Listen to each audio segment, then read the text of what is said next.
Assalamualaikum warahmatullahi wabarakatuh. Ismi Fasilatul Masama. Ana min Kalibaru wa talabatin min Jam'iyah Al-Islamiyah Al-Hukumiyah Kiai Haji Ahmad Siddiq Jember. Pada kesempatan kali ini saya akan menjelaskan tentang sejarah fonologi, pembagian fonologi, macam-macam fonologi, dan satu materi yang saya pahami terkait fonologi. Selanjutnya adalah penjelasan terkait fonologi dari saya. Silakan disimak. Sejarah fonologi dalam lintas sejarah dapat dikategorikan sebagai ilmu yang baru sekaligus ilmu yang lama. Dianggap ilmu yang baru karena fonologi sejarah ilmu yang mandiri, tumbuh dan berkembang pada abad ke-19 setelah era kebangkitan strukturalisme Eropa yang dipelopori oleh Ferdinand, yang mana pada saat itu Ferdinand dianggap sebagai bapak linguistik modern, yang pandangannya dibungkus dalam sebuah buku yang berjudul Cours de Linguistique Générale yang disusun dan diterbitkan oleh Charles Bailey dan Albert setelah 2 tahun Ferdinand meninggal. Fonologi dianggap sebagai ilmu yang lama karena telah dikaji di berbagai negara seperti India, Romawi, dan Yunani. Di Yunani, ilmu bunyi dianggap sebagai ilmu tata bahasa yang berhubungan berat dengan derivasi, etimologi, semantik, dan penuntunan kata pada kalimat. Pada awalnya ilmu bunyi masih sangat sederhana. Pada saat itu, Plato memperkenalkan adanya alofon dalam vokal dan konsonan bahasa Yunani. Ilmuwan pertama yang menggunakan nama fonetik adalah ilmuwan Prancis, yaitu Gergesoga dalam penelitiannya tentang huruf hieroglifi. Sejarah fonologi dalam tanah Arab. Jauh sebelum Gergesoga meneliti pada abad kedua Hijriyah, fonologi memiliki akar historis yang dibuat di tanah Arab, tepatnya sejak Al-Quran diturunkan. Fonologi memiliki posisi yang sangat vital dan penting dalam menjaga kemurnian bacaan Al-Quran agar terhindar dari distori, baik bacaan atau makna. Upaya mereka lakukan adalah mendeskripsikan makhraj dan sifat-sifat bunyi dengan sangat detail, seperti ilmu tajwid dan qiraat. Ilmu tajwid dan qiraat termasuk ilmu yang pertama lahir setelah lahirnya Islam, ketika Abu Ubaid Qasim bin Salma dengan bukunya yang berjudul Al-Qiraah.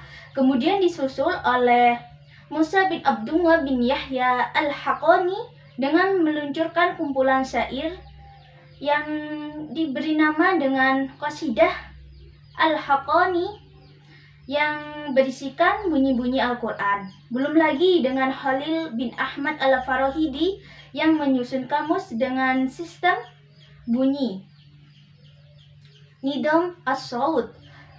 Bahasa Arabnya berjudul Al-Ain. Di pihak lain, Abu Al-Fat Usma Ibnu Jinni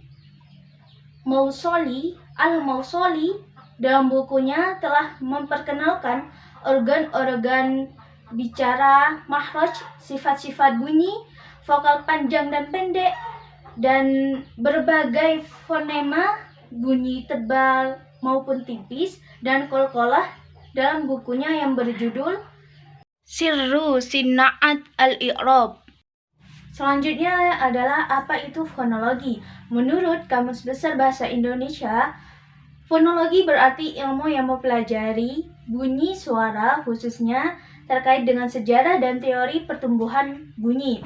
Sedangkan menurut Abdul Khair, secara etimologi terbentuk dari 2 kata, yakni fon dan logi. Fon yang artinya bunyi Terus logi yang artinya ilmu. Jadi intinya fonologi adalah ilmu yang mempelajari tentang bunyi yang bisa dipahami oleh manusia.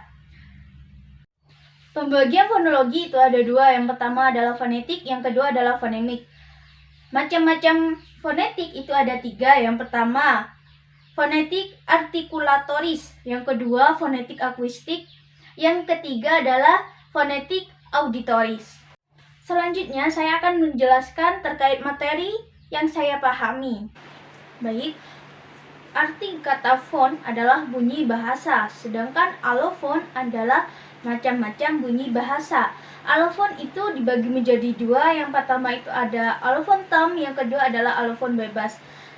Yang tam itu maka tetap, yang bebas maka dia akan berubah.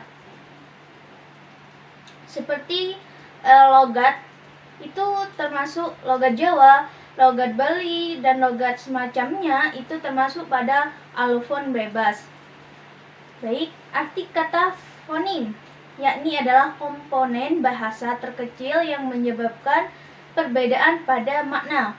Sedangkan fonetik adalah bagian fonologi yang mempelajari tentang cara menghasilkan bunyi bahasa atau bagaimana suatu bunyi bahasa tersebut diproduksi oleh alat ucap manusia. Sedangkan fonemik adalah bagian fonologi yang mempelajari bunyi ujaran menurut fungsinya sebagai hal pembeda arti. Dalam fonologi, harokat itu termasuk vokal, sedangkan hurufnya termasuk konsonan. Penjelasan tadi adalah penutup dari saya. Jika ada kesalahan, saya mohon maaf dan minta tolong sarannya. Terima kasih. Wabillahi taufiq wal hidayah. Wassalamualaikum warahmatullahi wabarakatuh.